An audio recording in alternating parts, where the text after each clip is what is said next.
Hello दोस्तों, Manish Chandra classes में आपका स्वागत है।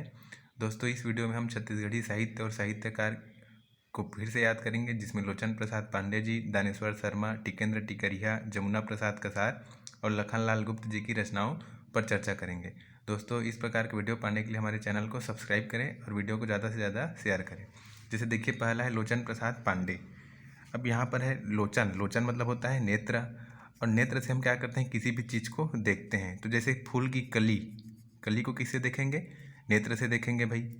फिर किरारी का काष्ठ अभिलेख, जो हमने सातवाहन काल में हमको जो मिला था, किरारी में जो काष्ठ स्तंभ, उसको भी किससे देखेंगे हम लोग? नेत्र से देखेंगे। वहाँ गुंजी का शिलालेख भी मिला था, इस शिलालेख को किससे देखेंगे? लोचन यानी नेत्र से देखेंगे। मृगी दुख मोचन, मोचन को आप बना लीजिए लोचन, और फिर क्या हो जाएगा? लोचन प्रसाद पांडे। अब जो कली था, वो कली आगे चल करके किस में कन्वर्ट हो गया? कुसुम में। कुसुम यानी पुष्प, फूल में कन्वर्ट हो गया, और इसी कुसुम से हमने क्या बनाया? माला बनाया। ठीक है। उसके बाद बाल विनोद, नेत्र में क्या पाया जाता है? नेत्र के ऊपर बाल। फिर एक grammar of the Chhattisgarhi dialogue, और डायलॉग किस में रहता है? नाटक में रहता है, और नाटक को क्या करते हैं? देखते हैं। किससे? लोचन से। तो कली काल, जो कली रहता है, पुष्प की कली, उसको क्या करते हैं? लोचन से देखते हैं। किरारी का जो काष्ठ स्तंभ है, उसको भी हमने क्या किया? लोचन से देखा। फिर गुंजी का शिलालेख है, उसको भी हमने लोचन से देखा। फिर मृदगी दुख मोचन, इसको आप लोचन कर लीजिए। फिर कुसुम माला, ये यहाँ पर जो कली था वो किस में कन्वर्ट हो गया? कुसुम में। फिर इसी कुसुम से हमने क्या बनाया? फिर से माला बनाया, नीति माला। फिर बाल, लोचन के ऊपर नीचे तो बाल पाए ही जाते हैं, तो बाल विनोद। फिर एक ग्रामर ऑफ द छत्तीसगढ़ी डायलॉक्ट, डायलॉक्ट किस में रहता है? नाटक में, और नाटक को किससे देखते हैं? लोचन से। तो ये है लोचन प्रसाद पांडे जी की रचनाएं। इसके बाद जैसे है दानेश्वर शर्मा जी की रचना। ठीक है।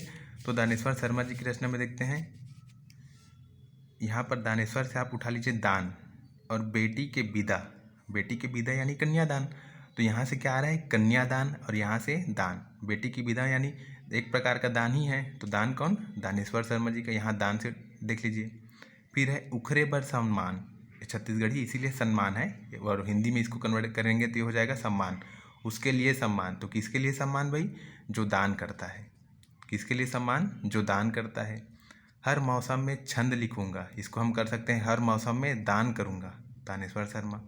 तपत कुरु भाई, तपत कुरु, कुरु यानी करो, समझ लीजिए आप। तो करो, क्या करो? दान करो। बेटी के विदा यानी कन्यादान, तो दानेश्वर शर्मा। उखरे बर सम्मान, किसके लिए सम्मान? जो दान करता है। हर मौसम में छंद लिखूंगा, यानी हर मौसम में दान करूंगा। तपत कुरु भाई, तपत कुरु यानी क्या करो? दान करो। तो जनरली आपसे जो चाहे प्री में क्वेश्चन पूछे या मेंस में क्वेश्चन पूछे, तरीका यही रहता है। आपको एक रचना दे दी जाती है और पूछा जाता है कि इसके रचनाकार कौन है। तो आप अगर यहाँ से आप इसको पकड़ लिए रहेंगे तो आसानी से रचनाकार के नाम आप बता सकते हैं। फिर है टिकेंद्र टिकरिहा, इसको आप यहाँ से टी और टी, इसको आप ट्रेन का जो टी होता है ना, उससे आप लिंक कर लीजिए कि ट्रेन का टी।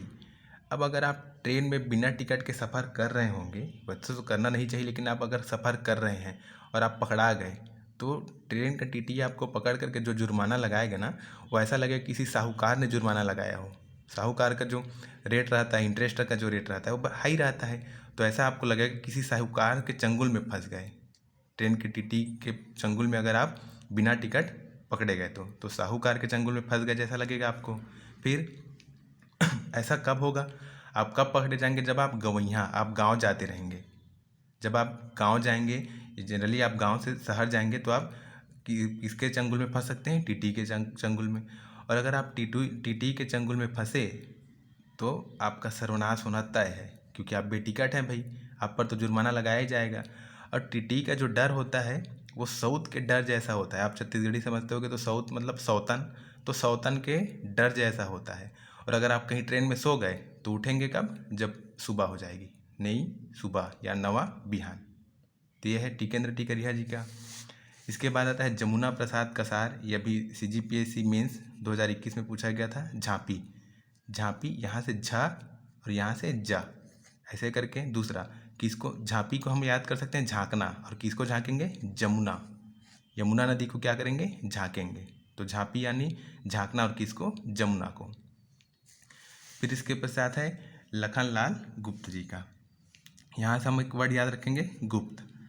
चंदा अमृत बरसईस, मतलब चंद्रमा ने अमृत बरसाया। जनरली देखते हैं हमारे यहाँ आंवला नवमी का एक पर्व होता है, उसमें क्या करते हैं, जो खीर रहता है उसको कहाँ पर, छत पर रख देते हैं और उनको कहते हैं कि चंद्रमा से अमृत बरसता है। तो ठीक है भाई, बरसता है, लेकिन कैसे बरसता है, गुप्त रूप से बरसता है, जो किसी को नहीं पता चलता।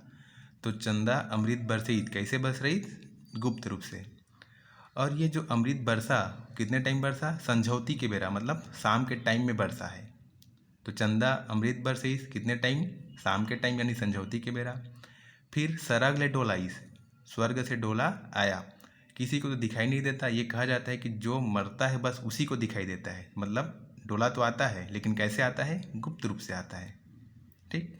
फिर सोनपान, स्वर्ण का पत्ता समझ लीजिए, और स्वर्ण का पत्ता हमने किसी ने नहीं देखा है, तो हम क्या सोचेंगे, चूंकि रचनाकार ने लिखा, इसका मतलब होता होगा, और कैसा होता होगा, गुप्त होता होगा, जो किसी को नहीं दिखाई देता होगा। ठीक इसी प्रकार गुप्त गोट बात, जो गोट बात रहता है वो क्या रहता है, एक टाइप से गुप्त रहता है।